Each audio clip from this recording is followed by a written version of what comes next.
Hello, hello everyone. I hope you're having a good morning, afternoon, or evening, whatever time it is, wherever you are. Thank you so much for watching.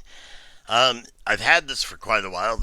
I got them on release day, and for some reason I didn't get around to making a review. I'm sorry about that. Uh, I actually have three figures I need to do that on: the Marvel Walmart exclusive Thanos, and the Netflix Daredevil. Now, in front of you, you see the Netflix Punisher. God, what a great series that was. Why cancel it? Is it? I'm not sure. Was it something about the Disney acquiring Marvel and then they pulled it? Is that what it was? I can't.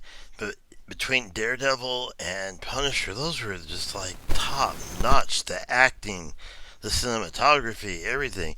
This is Jon Bernthal, I believe that's how you pronounce the actor's name. And he was in The Walking Dead for the first season, 2 seasons, I think, and just a great actor. He was the perfect Punisher. I mean, I like them all, to be honest. I think all of them had their own great things, but he was quintessential. Now, this figure, I want to get into it. Just go through a quick review and show you all about it. First, we need a close up of that awesome. This was before. I'd like to repeat. This was before they had the 3D, whatever they're calling it now, face print technology. So this is purely, look how well this is molded. That looks just like him. And look at the neck, even there where you have the joint, which allows his head, by the way, to go down. They have it well hidden, so he can go down. He can go down this far, and he can come up this high. With the head, you can do a full 360 if you want to go all crazy exorcist style on it. I wouldn't recommend that. Now, one thing you can do is you can kind of get like an angle so you hide that neck joint. I mean, he even has the scars on his nose from a fresh fight. It's amazing. And you can take it from different angles.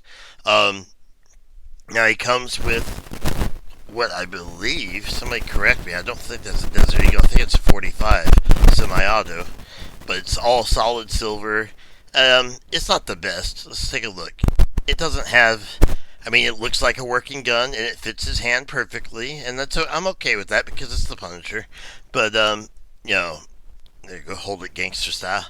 But I mean, it's not incredibly detailed. I mean, there's no other colors. It's just all silver, plastic, PVC, hard. So at least there's that. Then you have though.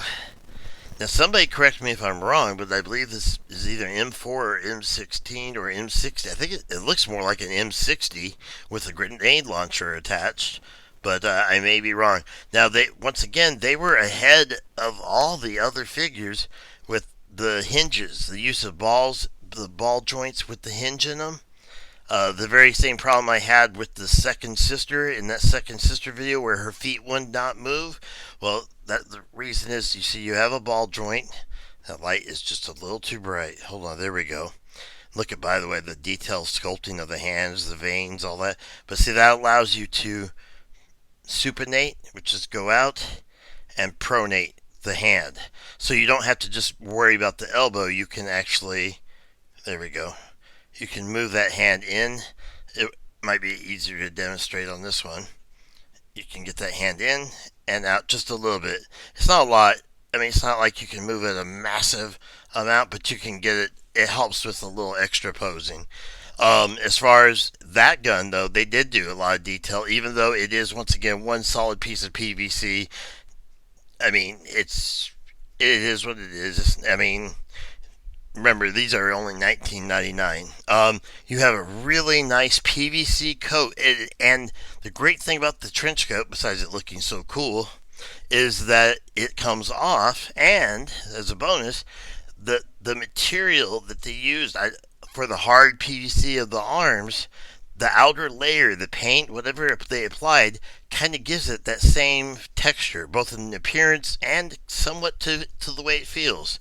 I'm going to go ahead and take his weapons out of his hands, which, by the way, I would say the weapons are great because they fit into his trigger fingers perfectly and they slide into his hands really easily.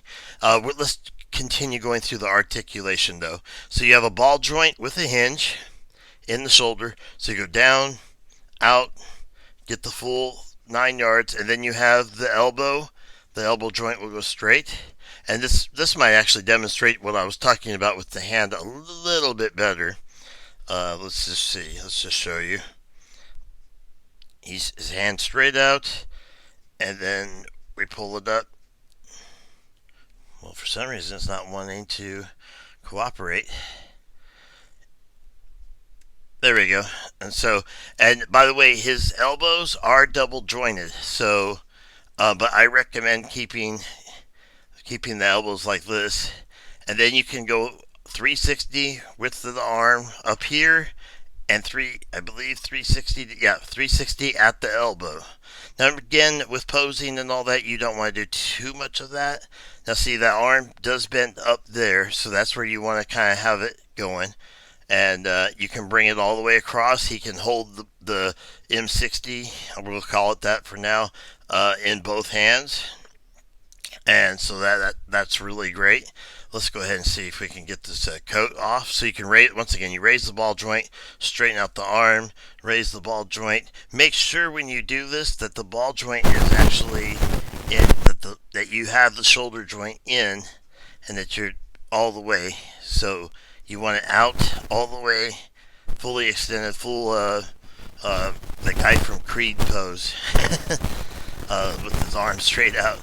Now, it is a little bit difficult, and I really recommend not taking the coat off. As a matter of fact, I may not. I'm not going to, because there are so many horror stories, and I love this figure, of it ripping. You can take it off. If you carefully, I'll just show you how you carefully pull that out, and then you carefully push.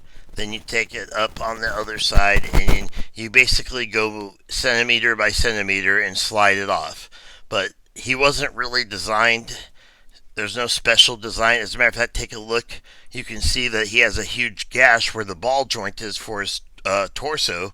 So it's really designed to be hidden. So now, one thing that's really cool is how his chest rotates. Like I was just saying, he has a ball joint here and the ball joint here. So let's go show you the top part. And it's cool too because of the way the skull is, so it just overlaps just a little bit. But look, it gives you that little, so if he's looking, talking to me, that's what I thought you were talking to me. Okay, so you can move it over there, angle it, and that just gives you a little extra option. And then, see, you can take a look how far you can go down. And that's in the middle of the chest. So, I mean, it might look a little weird, but if you blend it together, the bottom part is what's really cool, is this part rotates. The abdomen rotates, so you can always get that skull just right. And you can also have him in the position that you want him in. I go ahead and do that. But and you have an ab crunch. You have two ball joints in the hips, so you get all this kung fu action. You can go all the way back. If you let your grip go on the coat, he'll go Superman style. So he can go fully back, and he has a thigh swivel. The Marvel Legends, I remember saying, because as you know, a lot of my stuff is Black Series Star Wars. Same company, same factories. And yet these came with many more accessories and many more advancements way before the Star Wars ones. As a matter of fact, I'm thinking of getting the X-Men ones. Like there's my local Walgreens has Sinestro. They have Wolverine. I'm really tempted. Anyway, you have a double jointed knee. Boom, boom. Two joints there. So and the great thing is the way they're built.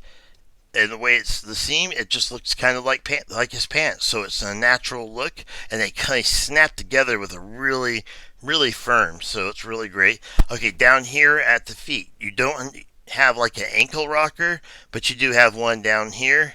You have a ball. Now, by the way, this is how the second sister should have worked. For those of you that watched it or want to go watch it, this is what happens. See, the ball joint is supposed to just slide right up and down this hinge. There you go, because they're attached. In her case, it wasn't. It was separate. So, and of course, it's absolutely seamless. And you do not have a rocker. You don't need one. Trust me. So you can go all the way up and all the way down. So, and that's really all you need. That's all your normal foot can do without twisting and breaking it. So then we check the balance on him, do the old balance test. I kind of think he looks kind of weird like that. Let's at least put him kind of. There we go. Just kind of relaxed, you know. Of course, we know the Punisher relaxed. Do you remember that? Did any of you watch that? Did you enjoy the? I mean, I loved it. That one scene where in the gym where he's slamming those dudes with plates. Oh man, that was great. And then the story, the PTSD, the stuff that happened to his family, putting all the stuff from Punisher Warzone, Punisher Journal, all that kind of stuff into the story, and then creating their own unique thing. Can we not get a third season? I tried starting a petition once, and I got about 60,000 signatures, but obviously that's not enough for, you know, I think, and we know Disney. I mean, heck, they have a game coming out called Jedi Fallen Order, where you hit once again, lightsabers now in Disney universe do not amputate or dismember. They are baseball bats that light up. Because if you notice, Finn would have been bisected in the very, very first one, the Force Awakens, when he got sliced all the way out through the back. That would cut him in half. And in this one, if you watch any of the gameplay, he'll slice the living crud out of a stormtrooper, but it just leaves these deep burn marks, and they fall down. I mean, we're talking, he'll hit him in the neck, the side, all that, and it's crazy. I'm getting off topic, but my point is, they will probably never have Daredevil and the Punisher on Disney Plus. They at least not in the form that they were, which would be MAR. I mean, it was truly gritty and well done and true to the character. As you can see, though, our man, I mean, it's perfect. It's one of the best figures I think I have as far as accuracy. And this is before they had the technology to do all the extra things. So this might have been one of the ones where they first, started initiating that. And like I said, you can turn that hand, get that swivel rocking. And, if you want, I might move his hand over. You could actually have his hand here, his right hand here if you want to. I'll just go ahead and show this because we're 12 minutes in. Looks like we're not going to do a pictorial show much. We're not going to do that. We'll do the regular ones at the beginning of the end and the ending one. I do appreciate all of you that watch. Thank you so much. I really do. It makes me feel good. If you can, subscribe. Drop a like. Definitely comment what you think. Okay, I'm having trouble getting it in there. Okay, come on. That's actually a good thing because it means that it's going to fit very nicely. Okay, see, the finger is moving. Come on, get in there. Just get in there. Get durger. There we go. All right, just took a few durgers. All right, so we're gonna pull this hand up, and we're gonna see what's going on here. Why is it okay? So we need to rotate this and rotate the hand out. Crisscross this up, bring this arm up, okay, and out. So we're going to bring it across, out, and up. Bring up that finger right there to the grenade launcher.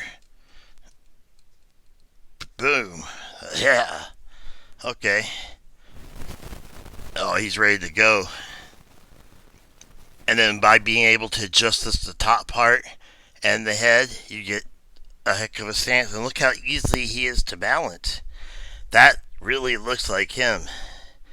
Great job. Great job, Hasbro, on this one. Get back to doing stuff like this.